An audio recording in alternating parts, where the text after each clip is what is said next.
আজকের ইফতার মাহফিলে ফটিকছড়ি প্রেস ক্লাবের ইফতার মাহফিল মার্চের 11 তারিখ আজন্যে উপজেলা বীর মুক্তিযোদ্ধা শফিকুন্নুর মাওলা বীর প্রতীক গণমিলনায়তনত অনুষ্ঠিত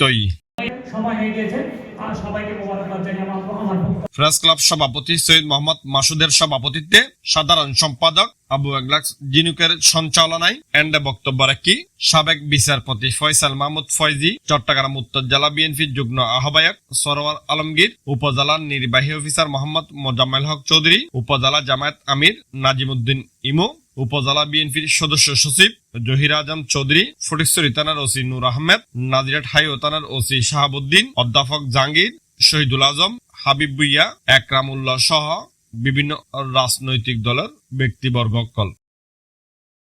অনুষ্ঠানের শুরুতে স্বাগত বক্তব্য রাখি প্রেস ক্লাবের সিনিয়র সহসভাপতি মোর্শেদ মুন্না। পরে মোনাজাত পরিচালনা করছি মাওলানা কাউসার শিকদার। Anwar Hossain Farid, C+ TV.